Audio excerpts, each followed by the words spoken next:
if you want to get pissed off but enlightened and maybe free yourself from domestication, and you come to the right video. I've been reading a lot lately and it's really been helping me. The other night I was reading the 4 agreements here. This is where we're going to start, ladies and gentlemen.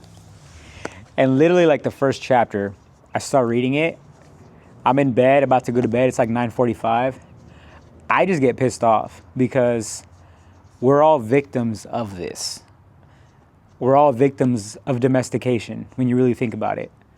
Because you've heard of domestication. I think of domestic fights. I think of like domesticating dogs, if you will.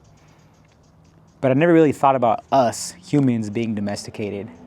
So when this book, as you will find out today, when it was explaining all that to me, I'm not going to lie, I kind of got upset. But then it made me aware of that.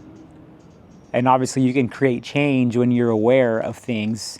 But if you're just blind to everything, then you're never going to be able to change and improve on something you don't know about. So anyways, if you don't have this book, it's called The 4 Agreements by Don Miguel Ruiz. Shout out to my mom and my brother. They got this for me for Christmas, and they got me some clothes as well. And honestly, I've always said, like, don't get me clothes because my style is ever changing and I'm short as hell. So most clothes don't even fit me right. If you're ever going to give me a gift, please, books. That's like the best way to show love, in my opinion, because it shows that you want them to educate themselves. You want them to learn something that can add value to them. And this is extremely valuable. I'm not very materialistic, but I do love knowledge, and I do love becoming the best version of myself and then sharing that with others. So I've really been listening to good stuff, listening to good music, good artists like Coda the Friend. And I think it's a song called Dear Fear. He talks about starting a book club. It's really been helping him. And it's funny because I've heard that after I was already thinking that myself. But so here I am starting this book club. Now we're going to dive into the 4 agreements. This is the first chapter, page 1.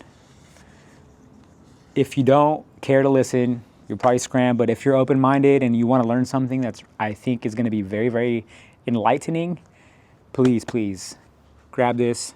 Let's tune in. Let's get started. So, domestication and the dream of the planet.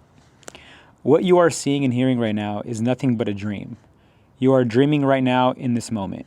You are dreaming with the brain awake. Dreaming is the main function of the mind, and the mind dreams 24 hours a day. It dreams when the brain is awake, and it also dreams when the brain is asleep. The difference is that when the brain is awake, there is a material frame that makes us perceive things in a linear way. When we go to sleep, we do not have that frame, and that dream has the tendency to change constantly. Humans are dreaming all the time. Before we were born, the humans before us created a big outside dream that we call society's dream, or the dream of the planet. The dream of the planet is the collective dream of billions of smaller, personal dreams, which together create a dream of a family, a dream of a community, a dream of a city, a dream of a country, and finally, a dream of the whole humanity. The dream of the planet includes all of society's rules, its beliefs, its laws, its religions, its different cultures and ways to be, its governments, schools, social events, and holidays. We are born with the capacity to learn how to dream, and the humans who believe this, who live before us, teach us how to dream the way society dreams. The outside dream has so many rules that when a new human is born, we hook the child's attention and introduce these rules into his or her mind. The outside dream uses mom and dad, the schools, and religion to teach us how to dream. Attention is the ability we have to discriminate and to focus only on that which we want to perceive. We can perceive millions of things simultaneously, but using our attention, we can hold whatever we want to perceive in the foreground of our mind. The adults around us hooked our attention and put information into our minds through repetition. That is the way we learned everything we know. By using our attention, we learned a whole reality, a whole dream. We learned how to behave in society, what to believe and what not to believe, what is acceptable and what is not acceptable, what is good and what is bad, what is beautiful and what is ugly, what is right and what is wrong. It was all there already, all that knowledge, all those rules and concepts about how to behave in the world. When you were in school, you sat in a little chair and put your attention on what the teacher was teaching you. When you went to church, you put your attention on what the priest or minister was telling you. It is the same dynamic with mom and dad, brothers and sisters. They are all trying to hook your attention. We also learn to hook the attention of other humans, and we develop a need for attention which can become very competitive. Children compete for the attention of their parents, their teachers, their friends. Look at me, look at what I'm doing. Hey, I'm here. The need for attention becomes very strong and continues into adulthood. The outside dream hooks our attention and teaches us what to believe, beginning with the language that we speak. Language is the code for understanding and communication between humans. Every letter, every word in each language is an agreement. We call this a page in a book. The word page is an agreement that we understand. Once we understand the code, our attention is hooked and the energy is transferred from one person to another. It was not your choice to speak English. You didn't choose your religion or your moral values. They were already there before you were born. We never had the opportunity to choose what to believe or what not to believe. We never chose even the smallest of these agreements. We didn't even choose our own name.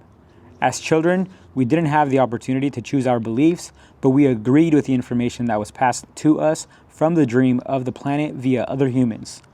The only way to store information is by agreement. The outside dream may hook our attention, but if we don't agree, we don't store that information. As soon as we agree, we believe it, and this is called faith. To have faith is to believe unconditionally. That's how we learn as children. Children believe everything adults say. We agree with them, and our faith is so strong that the belief system controls our whole dream of life.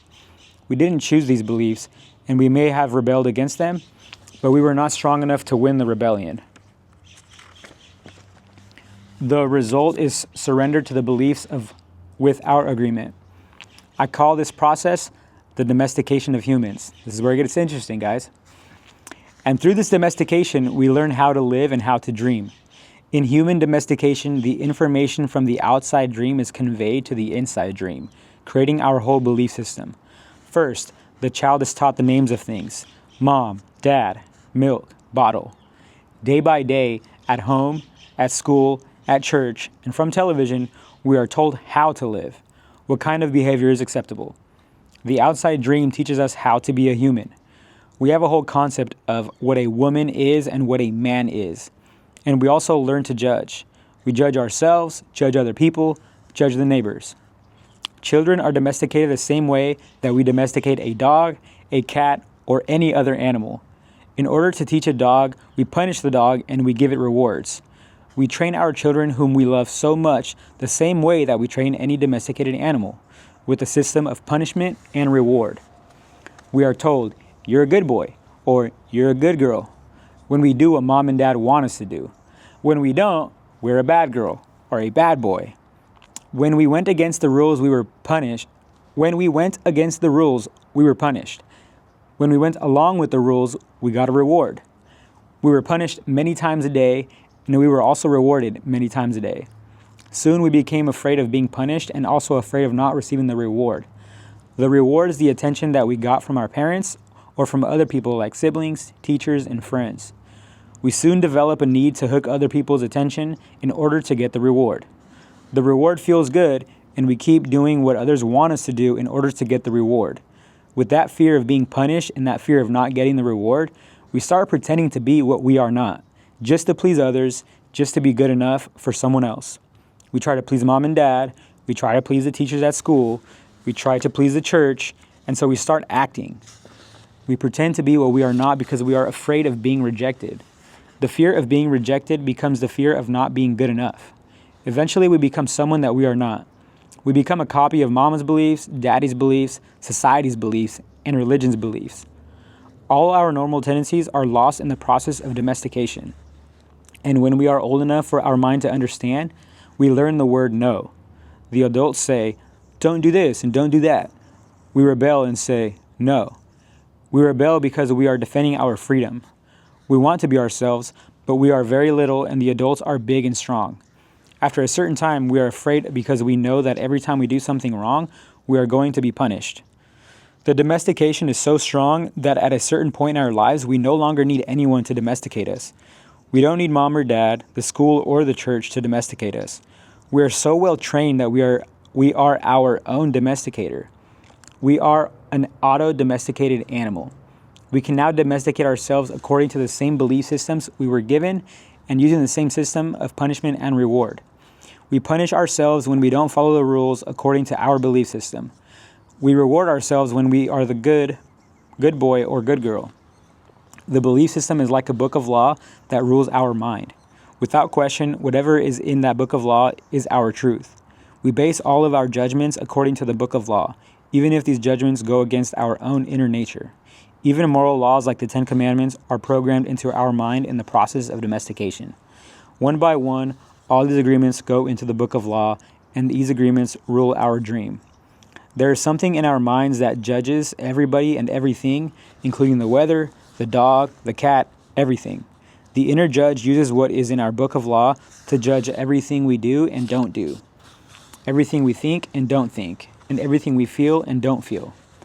Everything lives under the tyranny of this judge. Every time we do something that goes against the book of law, the judge says we are guilty, we need to be punished, we should be ashamed. This happens many times a day, day after day, for all the years of our lives.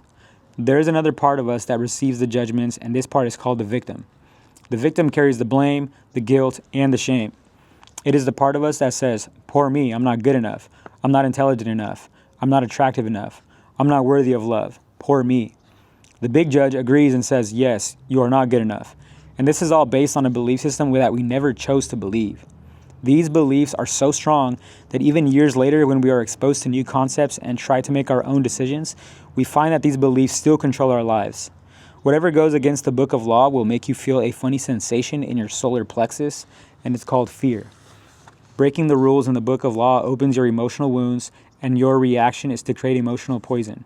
Because everything that is in the book of law has to be true. Anything that challenges what you believe is going to make you feel unsafe.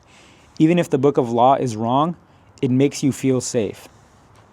That is why we need a great deal of courage to challenge our own beliefs, because even if we know we didn't choose all these beliefs, it is also true that we agree to all of them.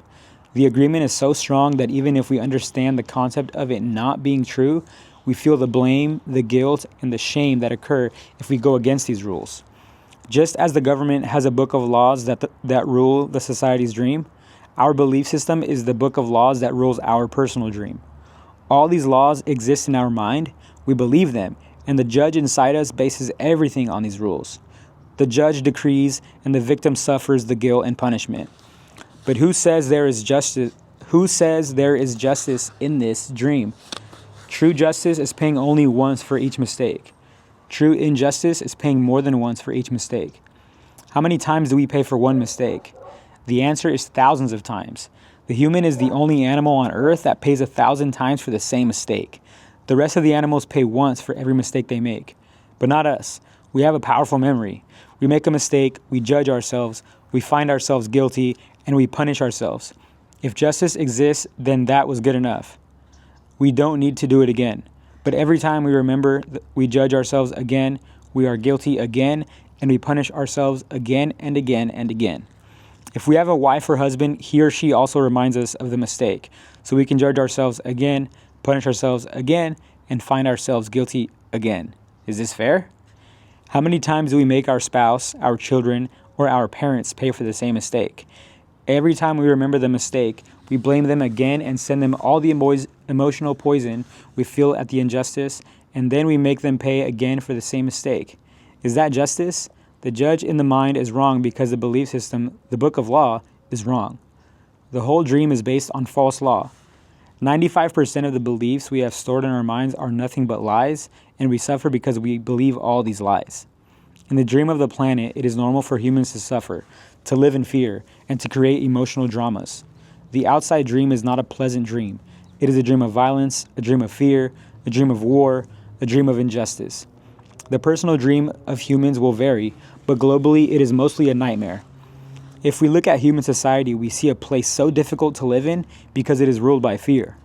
Throughout the world, we see human suffering, anger, revenge, addictions, violence in the street, and tremendous injustice. It may exist at different levels in different countries around the world, but fear is controlling the outside dream. If we compare the dream of human society with the description of hell that religions all around the world have promulgated, if we compare the dream of human society with the description of hell that religions all around the world have promulgated, we find they are exactly the same. Religions say that hell is a place of punishment, a place of fear, pain, and suffering, a place where the fire burns you. Fire is generated by emotions that come from fear. Whenever we feel the emotions of anger, jealousy, envy, or hate, we experience a fire burning within us. We are living in a dream of hell. If you consider hell as a state of mind, then hell is all around us. Others may warn us that if we don't do what they say we should do, we will go to hell. Bad news, we are already in hell, including the people who tell us that. No human can condemn another to hell because we are already there. Others can put us into a deeper hell, true, but only if we allow this to happen. Every human has his or her own personal dream, and just like the society dream, it is often ruled by fear. We learn to dream hell in our own life, in our own personal dream. The same fears manifest in different ways for each person, of course, but we experience anger, jealousy, hate, envy, and other negative emotions. Our personal dream can also become an ongoing nightmare where we suffer and live in a state of fear. But we don't need to dream a nightmare. It is possible to enjoy a pleasant dream. All of humanity is searching for truth, justice, and beauty. We are on an eternal search for the truth because we only believe in the lies we have stored in our mind. We are searching for justice because in the belief system we have, there is no justice. We search for beauty because it doesn't matter how beautiful a person is, we don't believe that person has beauty. We keep searching and searching when everything is already within us. There is no truth to find. Wherever we turn our heads, all we see is the truth. But with the agreements and beliefs we have stored in our mind, we have no eyes for this truth. We don't see the truth because we are blind. What blinds us are all those false beliefs we have in our mind. We have the need to be right and to make others wrong. We trust what we believe, and our beliefs set us up for suffering. It is as if we live in the middle of a fog that doesn't let us see any further than our own nose. We live in a fog that is not even real. This fog is a dream, your personal dream of life. What you believe, all the concepts you have about what you are, all the agreements you have made with others, with yourself, and even with God. Your whole mind is a fog which the Toltecs called a mitote. Your mind is a dream where 1,000 people talk at the same time and nobody understands each other. This is the condition of the human mind, a big mitote, and with that big mitote, you cannot see what you really are. In India, they call the mitote Maya, which means illusion. It is a personality's notion of I am. Everything you believe about yourself and the world, all the concepts and programming you have in your mind, are all the mitote. We cannot see who we truly are. We cannot see that we are not free. That is why humans resist life. To be alive is the biggest fear humans have. Death is not the biggest fear we have. Our biggest fear is taking the risk to be alive. The risk to be alive and express what we really are. Just being ourselves is the biggest fear of humans.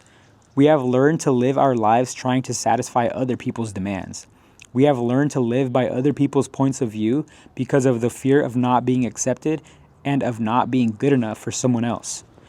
During the process of domestication, we form an image of what perfection is in order to try to be good enough. We create an image of how we should be in order to be accepted by everybody.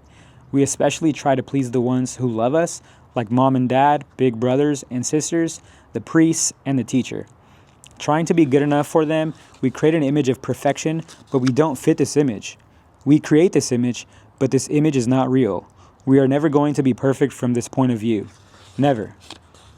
Not being perfect, we reject ourselves, and the level of self-rejection depends upon how effective the adults were in breaking our integrity. After domestication, it is no longer about being good enough for anybody else. We are not good enough for ourselves because we don't fit with our own image of perfection. We cannot forgive ourselves for not being what we wish to be, or rather, what we believe we should be. We cannot forgive ourselves for not being perfect. We know we are not what we believe we are supposed to be, and so we feel false, frustrated, and dishonest. Let me read that again. We know we are not what we believe we are supposed to be, and so we feel false, frustrated, and dishonest. We try to hide ourselves, and we pretend to be what we are not.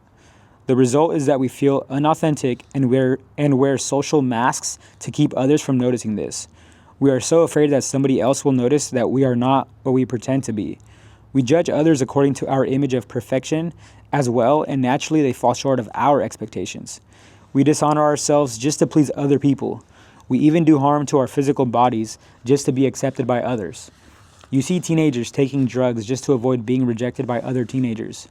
They are not aware that the problem is that they don't accept themselves.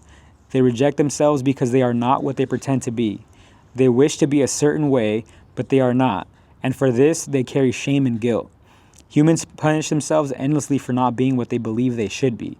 They become very self-abusive, and they use other people to abuse themselves as well. But nobody abuses us more than we abuse ourselves, and it is the judge, the victim, and the belief system that make us do this. True, we find people who say their husband or wife or mother or father abuse them, but you know that we abuse ourselves much more than that. The way we judge ourselves is the worst judge that ever existed. If we make a mistake in front of people, we try to deny the mistake and to cover it up. But as soon as we are alone, the judge becomes so strong, the guilt is so strong, and we feel so stupid or so bad or so unworthy. In your whole life, nobody has ever abused you more than you have abused yourself. And the limit of your self-abuse is exactly the limit that you will tolerate from someone else. If someone abuses you a little more than you abuse yourself, you will probably walk away from that person. But if someone abuses you a little less than you abuse yourself, you will probably stay in the relationship and tolerate it endlessly. If you abuse yourself very badly, you can even tolerate someone who beats you up, humiliates you, and treats you like dirt. Why? Because in your belief system, you say, I deserve it. This person is doing me a favor by being with me. I'm not worthy of love and respect. I'm not good enough. We have the need to be accepted and to be loved by others, but we cannot accept and love ourselves. The more self-love we have, the less we will experience self-abuse. Self-abuse comes from self-rejection, and self-rejection comes from having an image of what it means to be perfect and never measuring up to that ideal. Our image of perfection is the reason we reject ourselves. It is why we don't accept ourselves the way we are and why we don't accept others the way they are. Prelude to a new dream. There are thousands of agreements you have made with yourself, with other people, with your dream life, with God, with society, with your parents, with your spouse, with your children, but the most important agreements are the ones you made with yourself. In these agreements, you tell yourself who you are, what you feel, what you believe, and how to behave. The result is what you call your personality. In these agreements, you say, this is what I am. This is what I believe. I can do certain things, and some things I cannot do. This is reality. That is fantasy. This is possible. That is impossible. One single agreement is not such a problem, but we have many agreements that make us suffer, that make us fail in life. If you want to live a life of joy and fulfillment, you have to find the courage to break those agreements that are fear-based and claim your personal power. The agreements that come from fear require us to expend a lot of energy, but the agreements that come from love help us to conserve energy and even gain extra energy. Each of us is born with a certain amount of personal power that we rebuild every day after we rest. Unfortunately, we spend all our personal power first to create all these agreements and then to keep these agreements. Our personal power is dissipated by all the agreements we have created, and the result is that we feel powerless.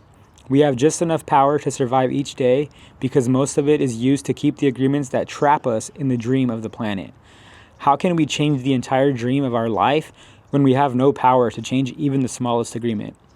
If we can see it is our agreements that rule our own life, and we don't like the dream of our life, we need to change these agreements. When we are finally ready to change our agreements, there are 4 very powerful agreements that will help us to break those agreements that come from fear and deplete our energy. Each time you break an agreement, all the power you used to create it returns to you. If you adopt these 4 new agreements, they will create enough personal power for you to change the entire system of your old agreements. You need a very strong will in order to adopt the 4 agreements. But if you can begin to live your life with these agreements, the transformation in your life will be amazing. You will see the drama of hell disappear right before your very eyes. Instead of living in a dream of hell, you will be creating a new dream, your personal dream of heaven. And that was chapter 1.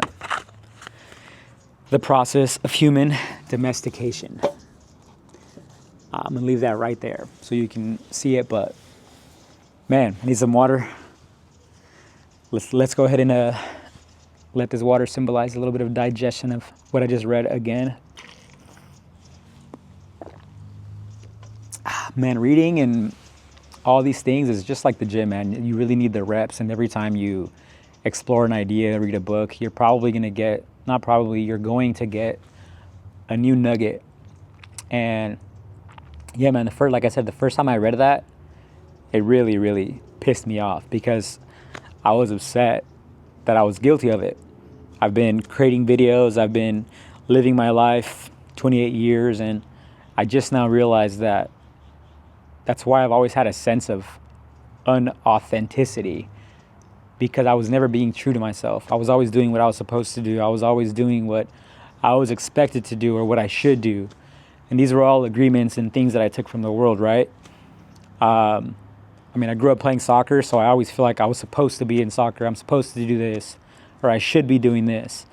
But I knew deep down inside that I'm a weirdo, and I'm open-minded to things like reading. And I started reading back in high school when I was exposed to the self-help industry. But I kind of neglected that. It's weird to read, right? It's not cool.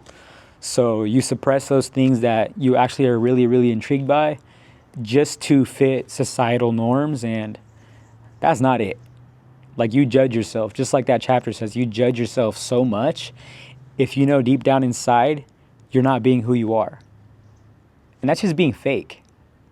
Like, imagine hanging around people that are saying bad things about you when they're not around you. That's fake.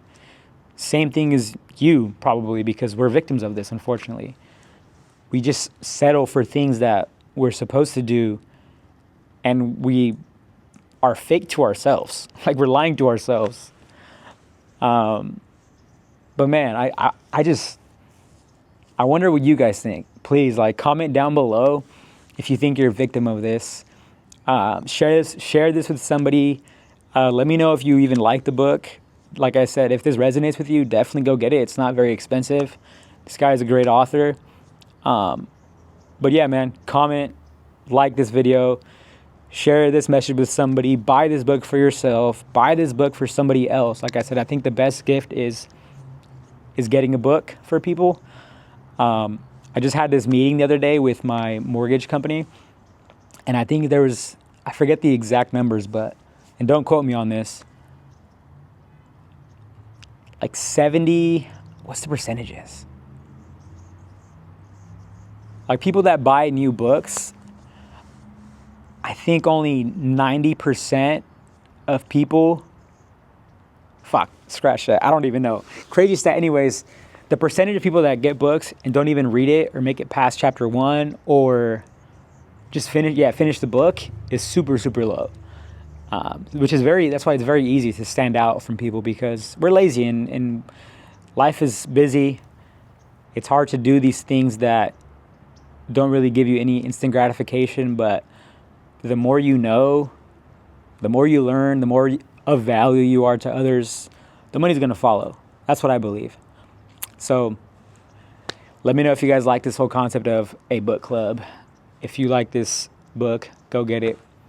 And I'll see you guys in the next chapter. Peace.